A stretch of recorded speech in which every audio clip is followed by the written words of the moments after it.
Today, we'll be dealing with the topic of evolution of Indian Constitution. Before we can go into the other aspects of the Indian Constitution, it is essential that we know about its historical background, how it has evolved.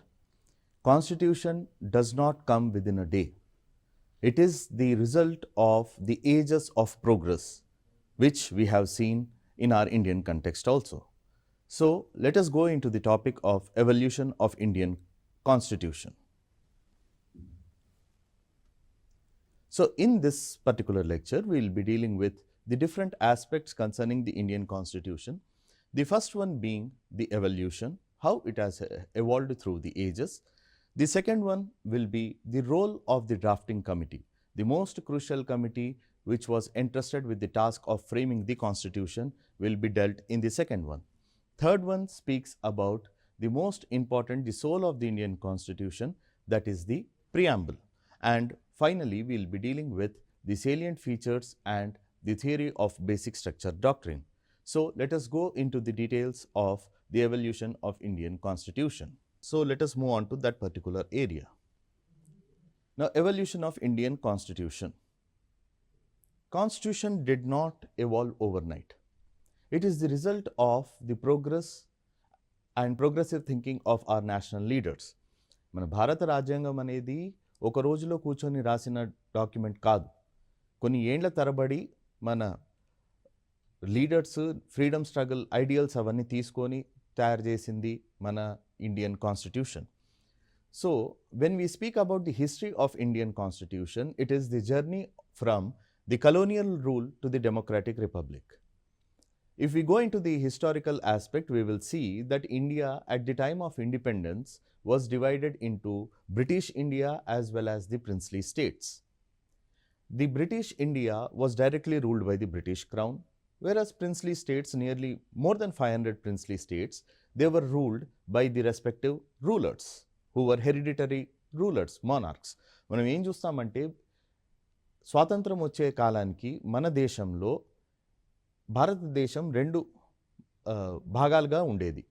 ఒకటి British India, direct British government control ఉన్న స్థలాలు, తర్వాత మిగతాది princely states, విధమైన రాజ్యాలు. So colonial rule to democratic state, ఎలా British India ఇప్పుడు present day ఇండియాగా మారింది, how the colonial India became the democratic India, that is the journey which we are going to see today. So Indian Constitution, always remember, it is the supreme law of land. There is no other law in India which is above the Constitution of India. So మన భారతదేశంలోనే అత్యున్నతమైన చట్టం అనేది మన భారత రాజ్యాంగం, దీన్ని మించింది లేదు. So the constitution is what empowers the government to make laws to rule us. రాజ్యాంగమే ప్రభుత్వానికి రకరకాల చట్టాలు తయారు చేయనికి అనే పవర్ అనేది రాజ్యాంగమే ఇస్తుంది. So constitution is the culmination point of all the laws in the country. భారతదేశంలో ఎన్ని చట్టాలు ఏమున్నా కానీ చివరికి అది కలిసేది రాజ్యాంగంలోనే.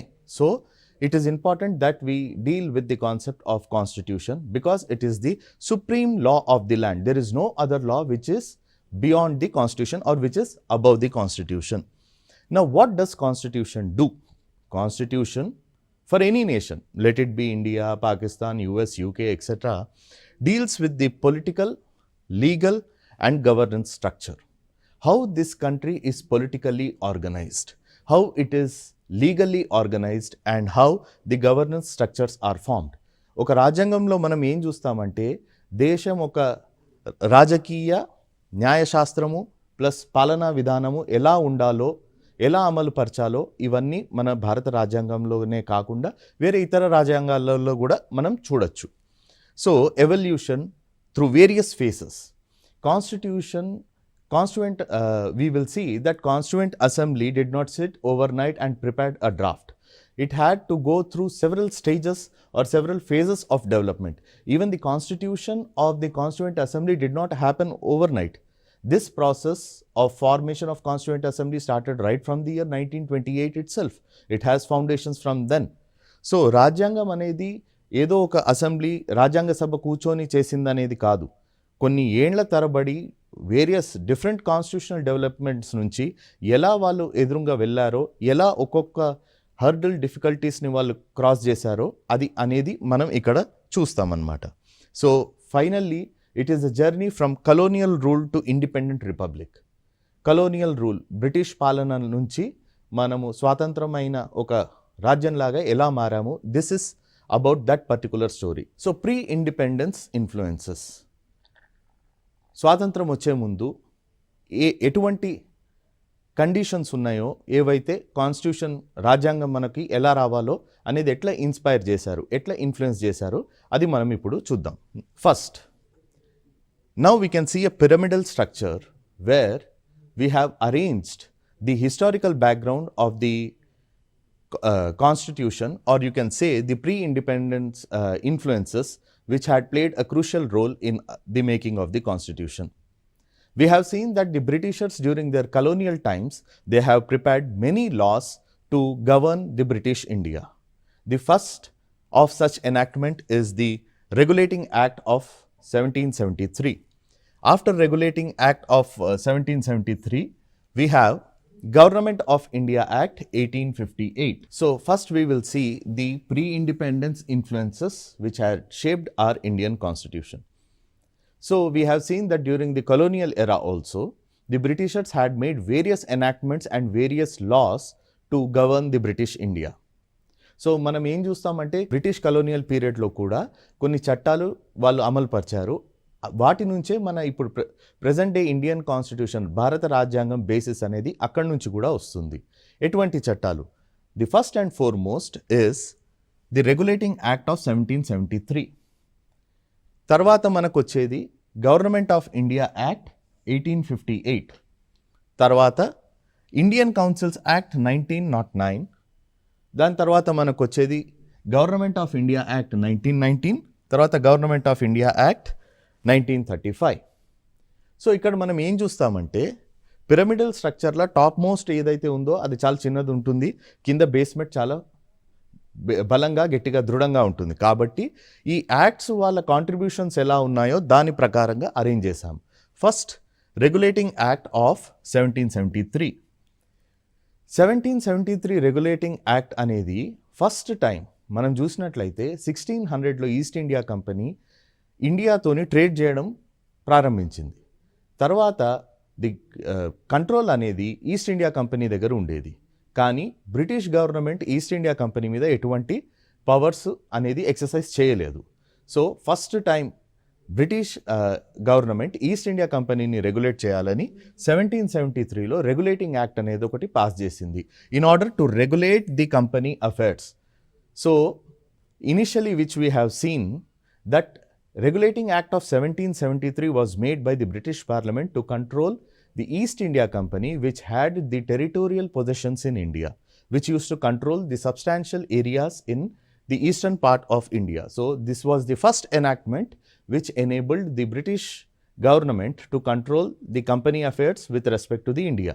ఇది ఫస్ట్ చట్టం. దేనివల్ల అయితే ఈస్ట్ ఇండియా కంపెనీ ఏవైతే స్థలాలు ఇండియాలో తీసుకుందో ఆ స్థలాల్ని డైరెక్ట్గా బ్రిటిష్ గవర్నమెంట్ కంట్రోల్ చేయాలని వేసిన ఫస్ట్ స్టెప్ అనేది regulating act of 1773. So 1773 only speaks about the control, the basic control of the British government. Now we have the next important enactment, that is government of India act 1858. In 1857 we have seen that there was Sipahi Mutiny, also known as Revolt of 1857 or First War of Indian Independence, whereby we have seen that East India Company had utterly failed to control the administration in India. There was no transparency, there was no accountability. So to avoid this particular situation and to ensure that the people do not revolt further, the British government had taken the complete control over the Indian territories possessed by the East India Company by passing Government of India Act 1858. Now what the Government of India Act 1858 had done is, it had transferred all the territories under the control of East India Company to the British Crown. 1858 Government of India Act 1857 revolt తర్వాత వచ్చింది.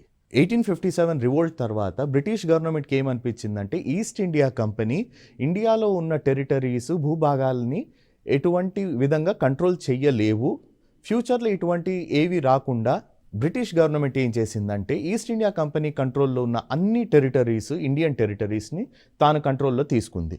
So government of India act 1858 speaks about the first legislation which had directly transferred the Indian territories with the British Crown. So, Regulating Act 1773 control గురించి మాట్లాడుతుంది. 1858 Government of India Act total control of British Indian territories from the British Crown. Directly ఎలా transfer అయ్యాయో 1858 Government of India Act చెప్తుంది. Next మనకి Indian councils act 1909. You might have heard and many people refer to it as Morley-Minto reforms. So 1909 Act is also known as Morley-Minto reforms. So Morley-Minto reforms, they were highly unpopular due to the fact that they have introduced something called as separate electorates. Separate electorates for Hindus, Muslims and women, Anglo-Indian communities, etc. Subsequently they were done. So they were speaking about the reservation in the seats of the councils. So it is also known as Morley-Minto reforms. Indian Councils Act 1909 ని Morley-Minto reforms అని కూడా మనం చెప్పుకుంటాం. ఎందుకంటే 1909 Indian councils act Morley-Minto reforms ఏం చేసిందంటే separate electorates, reservations అనేది హిందూస్కే vote చేయాలి, ముస్లిమ్స్కే ఓట్ చేయాలి, కొన్ని సీట్స్ ముస్లిమ్స్కే రిజర్వ్డ్ అయ్యి ఉంటాయి హౌస్లో, పార్లమెంట్లో, శాసనసభలో. సో అటువంటి స్కీమ్ తీసుకొచ్చింది కాబట్టి దీన్ని Morley-Minto రిఫార్మ్స్ అంటారు 1909. And later on it laid the further foundation for the building of constitution. Next we have government of India act 1919 which is also known as Montague-Chelmsford reforms. Montague-Chelmsford reforms had introduced the system of diarchy. Diarchy means separation of legislative subjects, that is the subjects on which you can make the law. So the diarchy was brought by Government of India Act 1919, and this system later on, even though it was abolished, it was borrowed in the central government of the Britishers, and it had laid a crucial foundation for more representation for the Indians in the lawmaking process. And finally, we have the most important enactment, which is known as the Government of India Act 1935. Government of India Act 1935 is actually the entire basis for the Indian Constitution. The present day Indian Constitution which we see today is nothing but it is an improvement over the Government of India Act 1935. Government of India Act 1935 wanted to establish an Indian federation, that is federation consisting of British India as well as the princely states. And the present day structure of the entire Indian Constitution has been borrowed from the Government of India Act 1935. And this enactment was a very bulky legislation or very bulky law, and in fact it remained as a bulky law till the year 2010. The most widest law which was passed by the British Parliament till the year 2010 was the Government of India Act 1935. Unfortunately, the federation which was sought to be brought by 1935 Government of India Act never came into existence. Why? Because due to the existence of World War II and the growing discontent amongst the Indians, it was not formalized. But nevertheless, the entire Indian Constitution which we see today is based upon 1935 Government of India Act. So, మనం చూసినట్లు ఏమైతే మన ప్రస్తుతం ఉన్న భారత రాజ్యాంగం ఒక structure, the entire back bone మనకి గవర్నమెంట్ ఆఫ్ ఇండియా యాక్ట్ 1935 నుంచే వస్తుంది. Government of India act 1935 Britishers వాళ్ళ పాస్ చేసిన అందరికంటే పెద్ద చట్టము ఇటువంటిది 2010 వరకు బ్రిటిష్ పార్లమెంట్ ఎప్పుడు చేయలేదు. Government of India act 1935 A structure అయితే మెయింటైన్ చేస్తుందో తర్వాత అదే స్ట్రక్చర్ని తీసుకొని మన కాన్స్టిట్యూషన్ మేకర్స్ మన ప్రస్తుతం ఉన్న భారత రాజ్యాంగం లాగా దాన్ని అమలుపరిచారనమాట. So in the historical context or the pre-independence influences, we will see that it starts from Regulating Act of 1773, then Government of India Act of 1815, then we have Indian Councils Act of 1909, also known as Morley-Minto reforms, Then we have Government of India Act 1919, which is also known as Montague-Chelmsford reforms. And finally, we have Government of India Act 1935, which is the backbone of the present day Indian Constitution. So now, pre-independence influences we have seen, just we will have a recap of it. Regulating Act of 1773, it is the first step. It is the first step towards the British control of the Indian territories. As I told you, East India Company held many provinces in India, especially the Presidency of Bengal, also known as the Calcutta Presidency, then you have Madras Presidency, then you have Bombay Presidency. So major areas of India were under the control of East India Company. However, due to such kind of vast territorial possessions by the East India Company, there were the allegations of corruption and monopoly being created in favor of the East India Company. So to cut down that kind of monopoly and to ensure that the British government still maintains control over East India Company, they have passed the Regulating Act of 1773.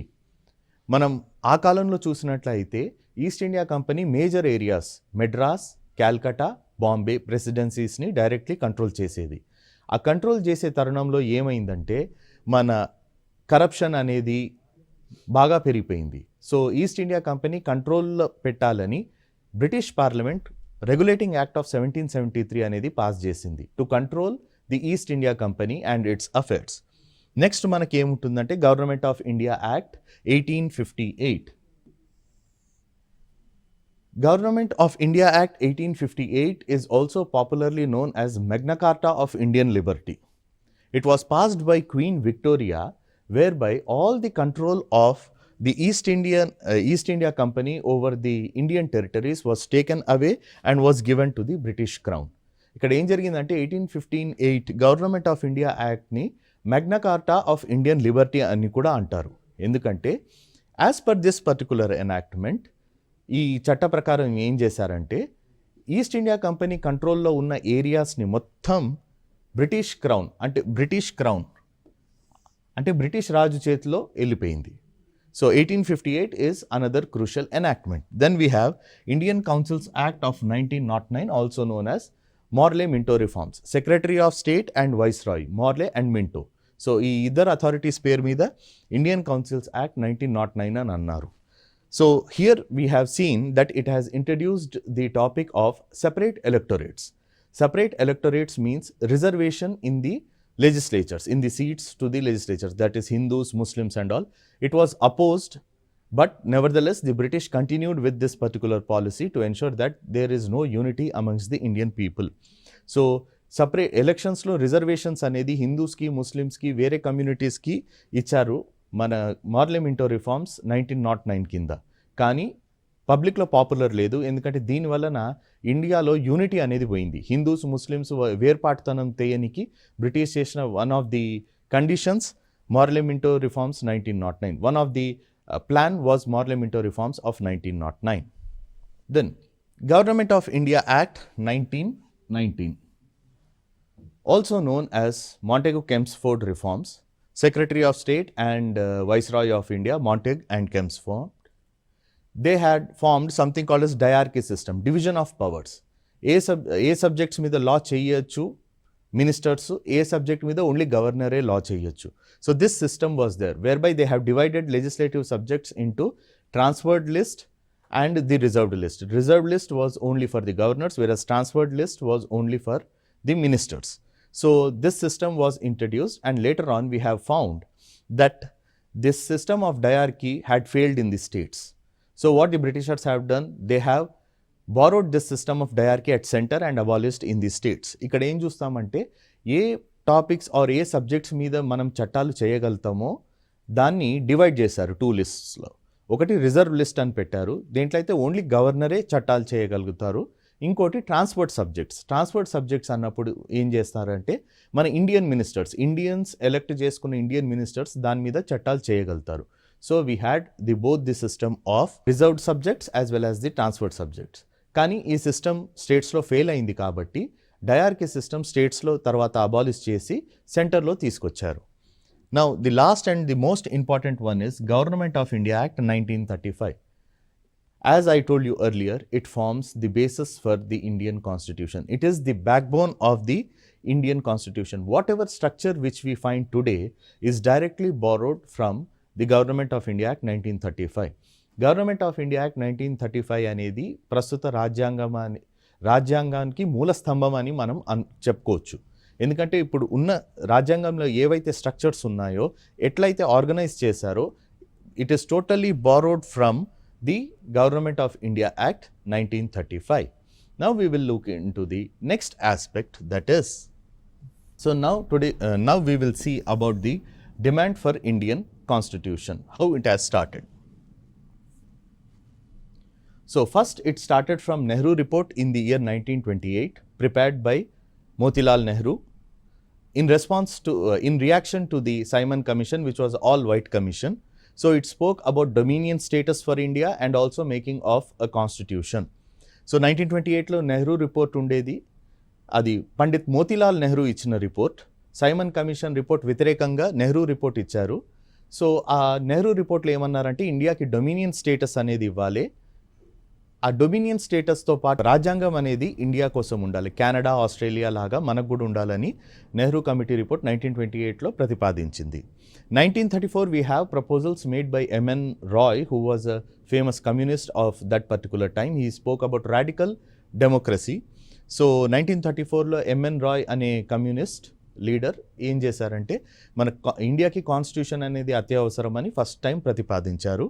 తర్వాత 1940 you have something called as August Offer, which spoke about the granting of dominion status to India after the World War II, and it also spoke about the establishment of Constituent Assembly for the purpose of preparation or drafting or framing of Indian Constitution.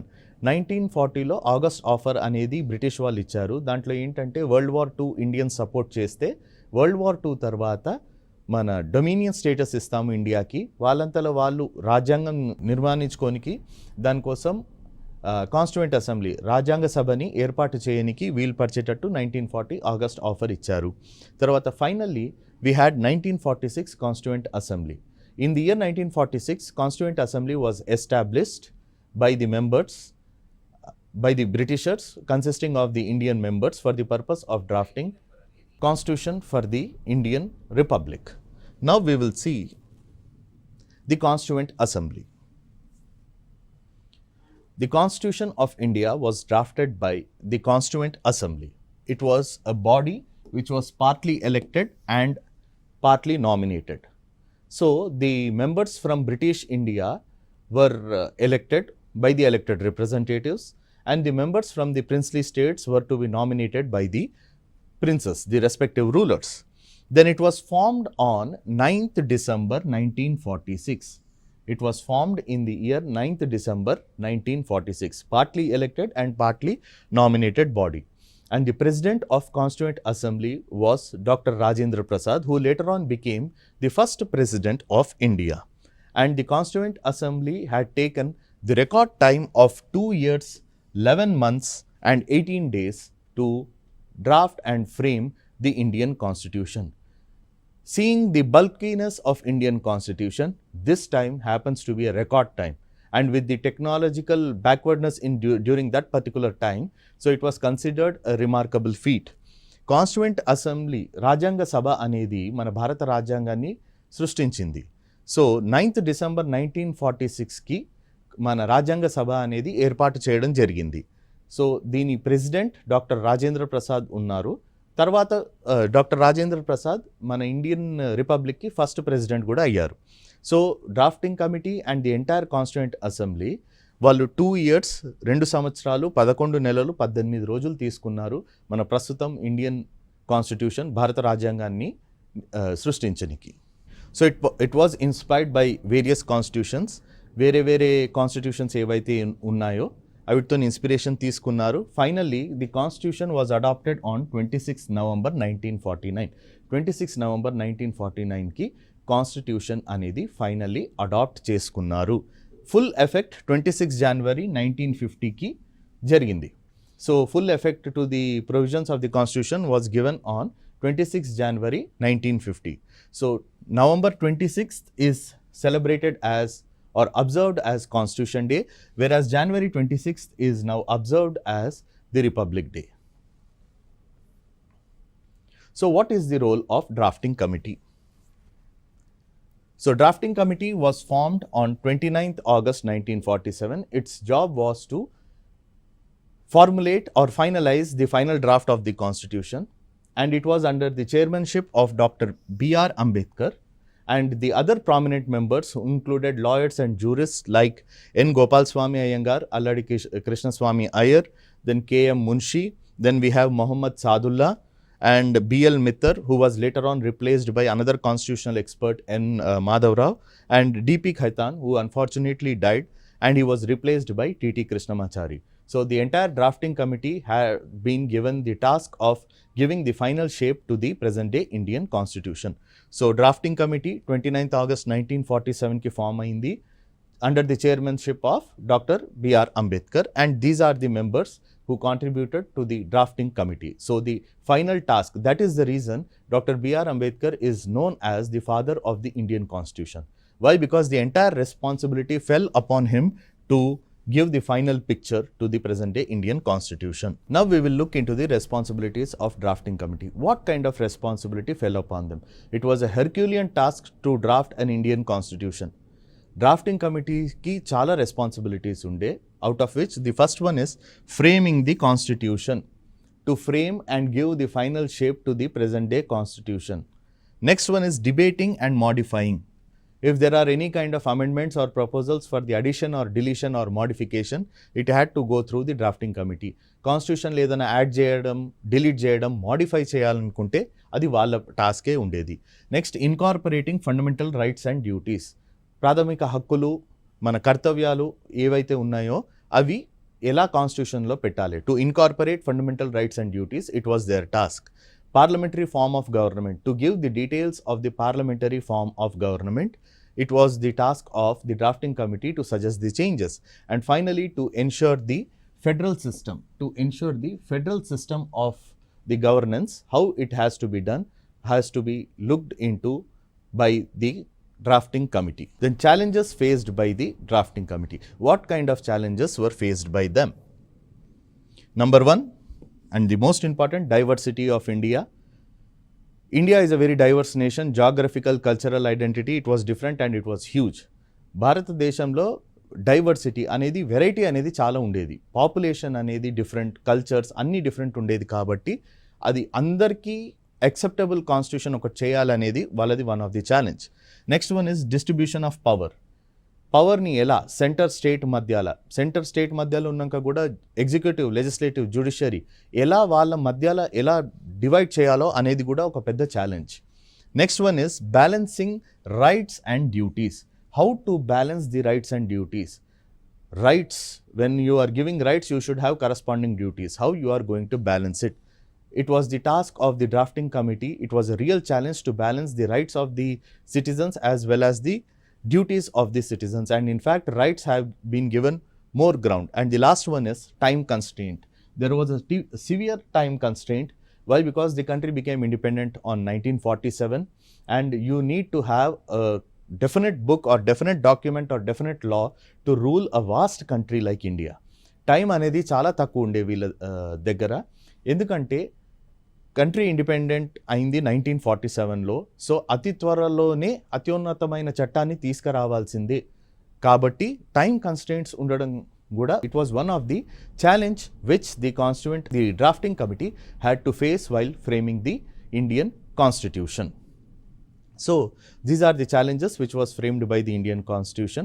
Despite these kind of challenges, the Indian Constituent Assembly and the drafting committee was able to come up with one of the bulkiest constitution in the world and one of the liveliest constitutions in the world. So we will be dealing with the further topics in our next lecture.